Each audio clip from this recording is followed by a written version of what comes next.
जिन्होंने पाप कर्म किया हुआ रहता है वह जीव बड़े मन में पश्चाताप करते हुए और वह अपने आप को कहता मैंने भगवत धर्म नहीं किया, भगवान का भजन नहीं किया, भगवान का कथा श्रवण नहीं किया, दान नहीं किया, अग्नि में हवन नहीं किया, तप नहीं किया, देवताओं का पूजा नहीं किया, विधि विधान से तीर्थ की सेवा भी नहीं किया। और हे जीव तुमने निंदनीय कार्य किए हो, अतः अब तुम अपने किए हुए दंड मार्ग को भोगो। इस प्रकार आत्मा को संबोधन कर उपदेश करता है कि मया कि जलाशरणेव कृतैः निर्जले मनसे हेतो पशुपक्षी हेतवे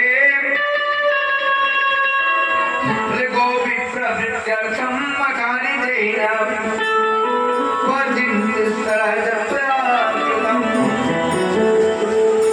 जब तुमको सुंदर शरीर मिला था तो तुमने ऐसा जीवन में कोई तालाब भी नहीं बनवाया जिससे पशु पक्षी पानी पीकर भी तृप्त हो जाए। और हे पक्षीराज वह जीव बार बार अपने आप को धिक्कारता है कि तुमने ब्राह्मणों का सेवा नहीं किया, कभी तुमने गैया दान नहीं किया, कभी तुमने वस्त्र दान नहीं किया, कभी तुमने अन्नदान नहीं किया। इसलिए अच्छे कर्म को नहीं किया। तुमने कभी सत्य नहीं बोला, कभी तुमने वेद शास्त्र का मार्ग को नहीं अपनाया, ना वर धर्म बोधया पतिरेव सैवितो वही प्रवेश न कृतो कृतं पतो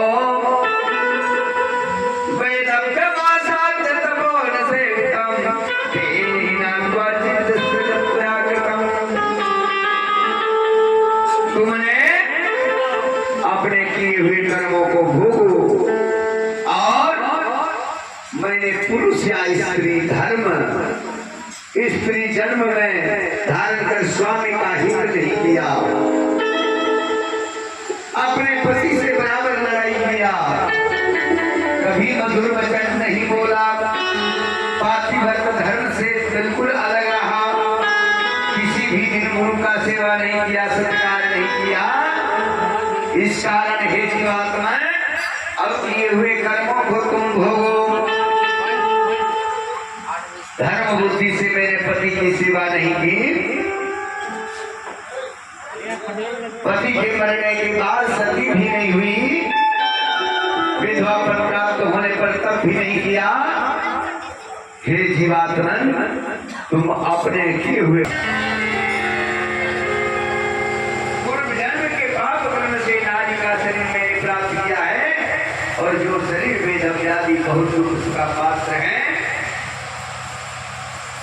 एक गरुड़ प्रेत अनेक प्रकार से विलाप करता हुआ पूर्व जन्मों का किया है। भाई सही आवाज है, तुम ऐसे कर दो तो मन लगे हमको। इधर तुम सब खत्म कर दो, मेरा खाली रहने छोड़ दो। जनरेटर से चल रहा था लाइन और उठाएगा बोले क्वा धनम क्वा सुतो जाया कि क्वा धनम क्वा सुतो जाया क्वा सुहता क्वा धनम च बांधवा स्वकर्मोपार्जितं भोक्ता मूढ़ं याइथिनं पथे। अरे मूर्ख, तुम धन पत्नी, पुत्र, मित्र, बांधव आदि के पीछे में तुम पीछे दीवाना बना रहा। आज तुम्हारे कोई भी नहीं है। जीव अपने किए हुए कर्मों को आप ही भोगता है। इसलिए जमलोक के मार्ग में चलो और अपने ही किए हुए कर्म को भोगो। तहो परलोक के यात्री जमराज के बल और जम के दूत हम हैं, जिनके बल को तू नहीं जानता था। बार बार जमराज का जो दूत है इस जीव से कहते हुए इस जीवात्मा को घसीटते हुए आगे बढ़ता। जमराज दंड न दे ऐसा भी नहीं है, ऐसे मार्ग में तुझे अवश्य चलना है। इसलिए ये मानव शरीर मिला है अथवा इस प्रकार जीवात्मा को जमदूत मारता पीड़ता हुआ उस और वह जीव जब सोनीपुर में प्रवेश करता है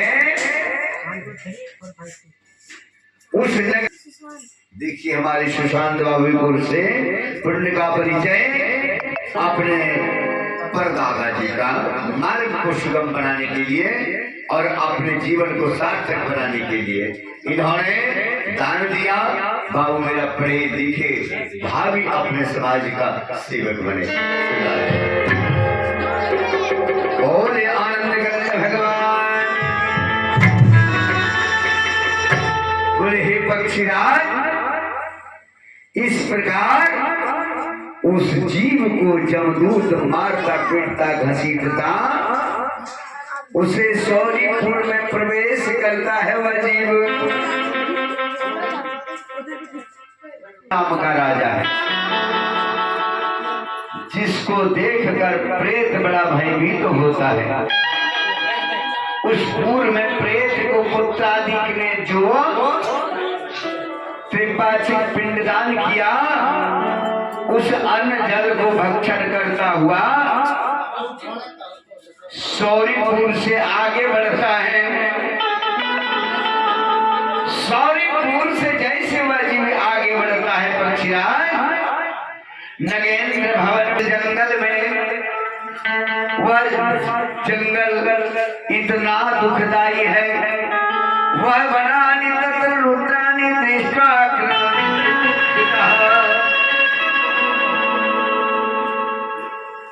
कितना भयावह वह जंगल है। जीव जैसे देखता है वैसे रोना शुरू कर देता है।